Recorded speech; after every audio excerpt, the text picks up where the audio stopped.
Hello students, today we are doing unit 2 of marketing management, that is marketing environment. Marketing environment क्या होता है? जितने भी factors जो कि मार्केटिंग मैनेजमेंट की वर्किंग को अफेक्ट करते हैं, चाहे वो डायरेक्टली अफेक्ट कर रहे हो या इनडायरेक्टली, उन सभी फैक्टर्स को हम कहते हैं marketing environment. So all those factors which are affecting the working of marketing management directly or indirectly are known as marketing environment. अब ये जो environment है marketing का, ये दो तरह का होता है, माइक्रो एंड मैक्रो. हर एक बिजनेस फॉर्म जो है वो इफेक्ट होता है माइक्रो और मैक्रो इन्वायरमेंट से. कोई भी ऐसा बिजनेस ऑर्गेनाइजेशन नहीं है जो बिना इन फैक्टर्स के हो. तो अब समझ लेते हैं सबसे पहले माइक्रो इन्वायरमेंट क्या होता है. ये रेफर करता है जो कंपनी का इमीडिएट इन्वायरमेंट होता है, बिल्कुल डायरेक्ट आसपास का इन्वायरमेंट जो होता है. तो ये रेफर करता है कंपनी का immediate environment, that is those environmental factors that is in the proximity, जो डायरेक्टली इफेक्ट करते हैं. उन फैक्टर्स की बात होती है माइक्रो इन्वायरमेंट में. जैसे कि आ जाता है customers, suppliers, resellers, competitors, journal public. ये सारे फैक्टर्स होते हैं माइक्रो इन्वायरमेंट में. कस्टमर सबसे पहले बहुत ही इंपॉर्टेंट होता है किसी भी बिजनेस ऑर्गेनाइजेशन के लिए, ये जानना कि उनके कस्टमर्स के क्या टेस्ट एंड प्रेफरेंसेस हैं, ताकि वो वैसे ही गुड्स एंड सर्विसेज को मैन्युफैक्चर करे जो कस्टमर्स को पसंद है. तो कस्टमर्स जो होते हैं वो बहुत ज़्यादा इफेक्ट करते हैं बिजनेस को, एंड बिजनेस को इसीलिए मार्केट के लिए एक स्ट्रैटेजी बनानी पड़ती है बहुत सारी, ताकि उनका कस्टमर बेस इंक्रीज हो सके. तो सबसे पहला फैक्टर तो हो गया कस्टमर्स. दूसरा है सप्लायर. तो गुड्स एंड सर्विसेज की प्रोडक्शन के लिए हमें बहुत सारा इनपुट्स चाहिए होता है, रॉ मटेरियल, बहुत सारी चीज़ें चाहिए होती हैं. तो इंडिविजुअल और फर्म्स जो कि सप्लाई करते हैं ऐसे इनपुट, उसे हम कहते हैं सप्लायर. अब बिजनेस ऑर्गेनाइजेशन बिना सप्लायर्स के काम नहीं कर सकता.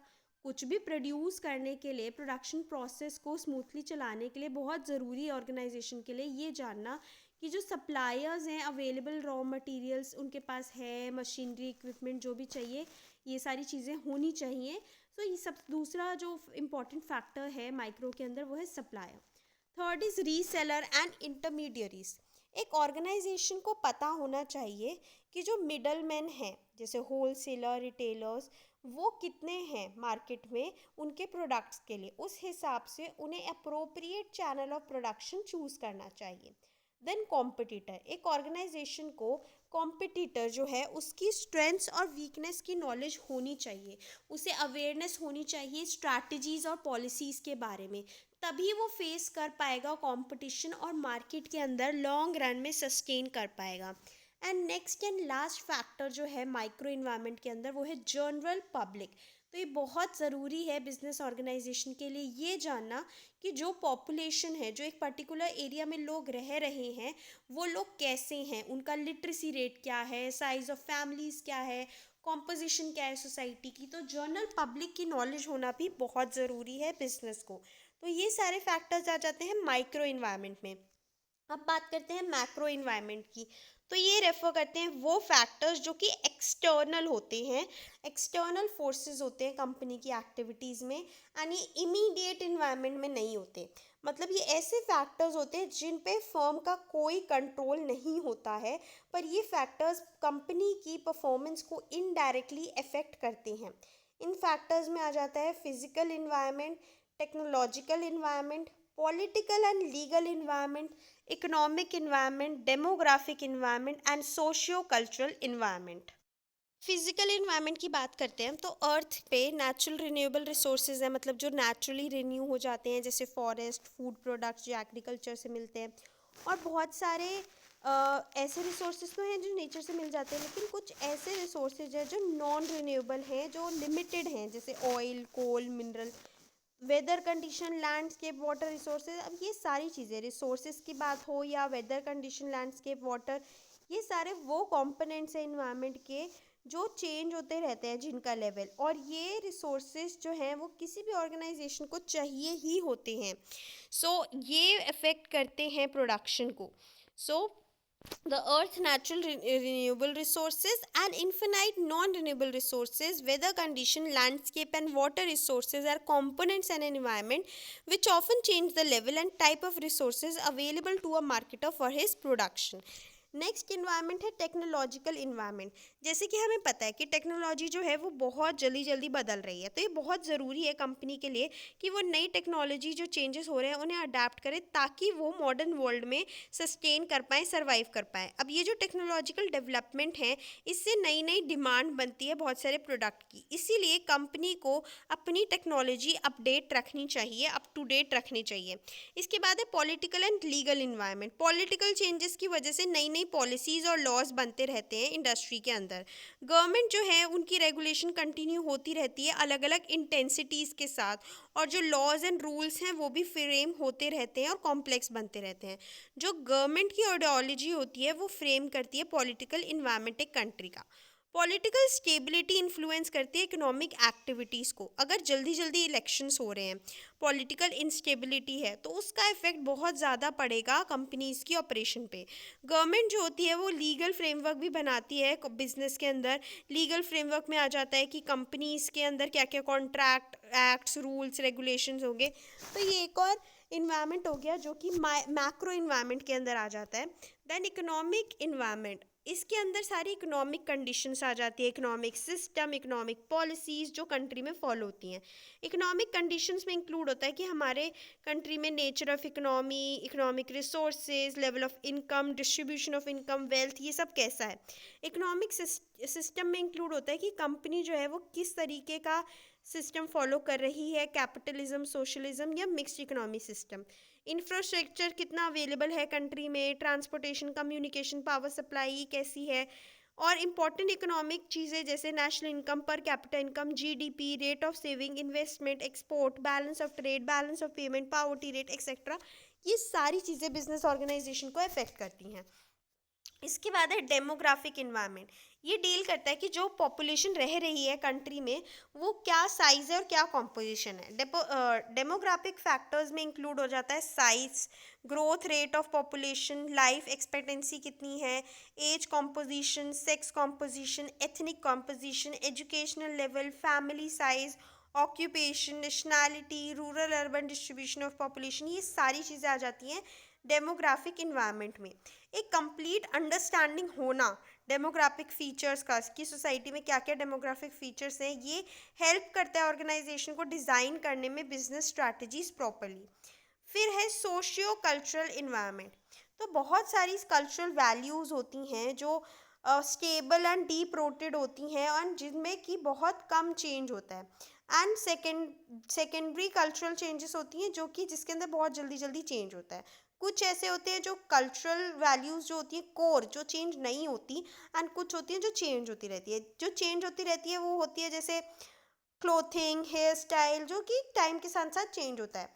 हर एक सोसाइटी का अपने कल्चर होते हैं जैसे कस्टम, ट्रेडिशन, हैबिट्स, लैंग्वेजेस। जो कल्चर होता है सोसाइटी का वो बहुत ज़्यादा इन्फ्लुएंस करता है कंपनी के फंक्शनिंग को। एक बिजनेस फर्म को पता होना चाहिए consumption pattern, dressing, living style people की, ये सारी चीज़ें पता होनी चाहिए कि अलग अलग लोग में, अलग अलग जगह में क्या कल्चर फॉलो होता है। तो ये सारे फैक्टर्स जो हैं ये कंसीडर करने चाहिए कोई भी प्रोडक्ट डिज़ाइन करने से पहले। Now relevance of environment in marketing. Marketing के अंदर इन्वायरमेंट का क्या रेलेवेंस है। मार्केटिंग से क्या होता है, सबसे पहले it creates an increase journal awareness of environmental changes on the part of management. अब मार्केटिंग के अंदर मार्केटिंग मैनेजमेंट को, जो भी बिजनेस है उसके मैनेजमेंट को अवेयरनेस हो जाती है कि इन्वायरमेंट में क्या क्या चेंजेस हो रहे हैं। इन्वायरमेंट के बारे में पता होने से ग्रेटर इफेक्टिवनेस हो पाती है गवर्नमेंट वाले मैटर्स में भी। मार्केट को एनालाइज अच्छे से कर पाते हैं, इम्प्रूवमेंट पता चल जाती है इससे कि हम डाइवर्सिफिकेशन और रिसोर्स एलोकेशन में क्या क्या कर सकते हैं। इससे फर्म जो है वो आइडेंटिफाई कर पाता है और कैपिटलाइज कर पाता है opportunity rather than losing out to competitors. अब क्या क्या ऐसी गवर्नमेंट रेगुलेशंस हैं जो इफेक्ट करती हैं मार्केटिंग को। बहुत सारे लॉज हैं जो इफेक्ट करते हैं बिजनेस को, एंड ये ऑपरेशनल हो रखे हैं बहुत सालों से। तो जो मेन रीज़न है गवर्नमेंट रेगुलेशन और कंट्रोल का वो क्या क्या है, सबसे पहले कि जो भी पब्लिक है उनके वेलफेयर को प्रोटेक्ट करना, higher standards of public health and wellbeing को प्रमोट करना। ये सबसे पहला पॉइंट है कि क्यों गवर्नमेंट रेगुलेशन इफेक्ट करते हैं, कैसे करते हैं मार्केटिंग को। सब दूसरा तीसरा controlling the business firm engaging in unfair trade practices, government जो है वो कंट्रोल करती है बिजनेस फर्म को जो कि अनफेयर ट्रेड प्रैक्टिसेस में इंगेज्ड होते हैं। प्रोटेक्ट करती है स्मॉल बिजनेस को, स्मॉल स्केल इंडस्ट्रीज को अनफेयर कंपटीशन से उनको हेल्प प्रोवाइड करती है government. Conserving natural resources such as forest, fuel, water, energy, business firm अपने फ़ायदे के लिए बहुत सारी इन्वायरमेंटल जो नेचुरल रिसोर्सेज है उनको ख़राब करते हैं, लेकिन गवर्नमेंट रेगुलेशन कंजर्व करती है नेचुरल रिसोर्सेज को such as forest, fuel, water, energy. Preventing environmental population, government की रेगुलेशंस की वजह से इन्वायरमेंटल पोल्यूशन प्रिवेंट हो पाता है। Preventing concentration of economic power and wealth, की जो इकोनॉमिक पावर एंड वेल्थ है वो कुछ हाथों में ही ना रहे। Ensuring growth of small scale industries and reduction in regional inequality, कि स्मॉल स्केल इंडस्ट्रीज जो हैं वो आगे बढ़ें और जो रीजनल इनइक्वालिटी है वो कम हो। प्रोटेक्ट करना इकोनॉमी को फॉरेन इन्वेस्टर्स के डोमिनेंस से, हेल्प करना सेव कर पाए वैल्यूएबल फॉरेन एक्सचेंज, तो ये सारी चीज़ों में गवर्नमेंट हेल्प करती है मार्केट को। देन इम्पॉर्टेंट एक्ट्स, क्या क्या इम्पॉर्टेंट एक्ट्स है जो मार्केटिंग को अफेक्ट करते हैं इंडिया में। The Indian contract act 1872, sales of good act 1930, the industries development and regulation act 1951, the prevention of food adulteration act 1954, the essential commodities act 1955, the Drugs and Magic Remedies Objectionable Advertisement Act 1954, the Companies Act 1956, the Trademarks Act 1999, the Monopolies and Restrictive Trade Practices Act 1969 MRTP Act, the Patents Act 1970, the Standards of Weights and Measures Act 1976, the Consumer Protection Act 1986, the Environmental Protection Act 1986, the Bureau of Indian Standard Act 1986, the Agriculture Produce Grading and Marketing Act 1937। सबसे पहले हम इसमें से तीन main laws को समझने वाले हैं, एक्ट को समझने वाले हैं। सबसे पहले है द इंडियन कॉन्ट्रैक्ट एक्ट 1872। तो ये इसमें क्या होता है कि कॉन्ट्रैक्ट क्या है, एक एग्रीमेंट है जो लॉ के थ्रू है, जिसके अंदर दो या दो से ज़्यादा लोग जो हैं वो होते हैं। एंड ये एक्ट स्पेसिफाई करता है provision for creation of an agency and rights and duties of principal and the agent. It includes all decisions related to formation and execution of contract, कि कॉन्ट्रैक्ट कैसे बनता है। दो लोग होने चाहिए, दो या दो से ज़्यादा लोग, उनके बीच में क्या होना चाहिए, उनके बीच में उनको पता होनी चाहिए सारी चीज़ें। सो ये होता है कॉन्ट्रैक्ट। फिर है सेल्स ऑफ गुड्स एक्ट 1930। इस एक्ट के अंदर जितने भी रेगुलेशंस होते हैं सेल्स एंड परचेज ट्रांजैक्शंस को लेके वो इंक्लूड करे गए हैं। इसके अंदर रूल्स बताए गए हैं कि कैसे पास होती है प्रॉपर्टी गुड्स में, राइट्स एंड ड्यूटीज़ क्या होती हैं बायर्स एंड सेलर्स की, क्या रूल्स हैं गुड्स डिलीवर करने के, क्या राइट्स हैं अनपेड सेलर के, वो सब कुछ है सेल्स ऑफ गुड्स एक्ट 1930 में। Then the industries development and regulation act 1951, ये एक्ट जो है इसमें इंक्लूड किया जाता है इशू करना लाइसेंसेस या परमिट बनाने के लिए, इंडस्ट्रीज प्रोड्यूस करने के लिए नए गुड्स, इन्वेस्टिगेट करने के लिए अफेयर ऑफ द यूनिट्स, इसके अंदर इशू कराए जाते हैं लाइसेंसेस। तो जो मेन ऑब्जेक्टिव है इसका वो है कि गवर्नमेंट का ये ऑब्जेक्टिव है कि रेगुलेट किया जाए और डेवलप करी जाए इंडस्ट्रीज इंडिया में जो कि अलाइनमेंट में हो विद पब्लिक इंटरेस्ट। तो ये थी हमारी यूनिट 2 जो थी मार्केट इन्वायरमेंट, जिसमें हमने समझा कि मार्केट इन्वायरमेंट दो तरह का होता है, micro environment and macro environment. फिर हमने देखा कि गवर्नमेंट के क्या रेगुलेशंस होते हैं और मार्केटिंग के अंदर कैसे रेलेवेंस है इन्वायरमेंट का मार्केटिंग के अंदर, ये सब हमने देखा, कुछ एक्ट्स के बारे में जाना। सो आई होप आपको ये वीडियो अच्छी लगी तो do thumbs up, comment and subscribe to my channel for more such videos.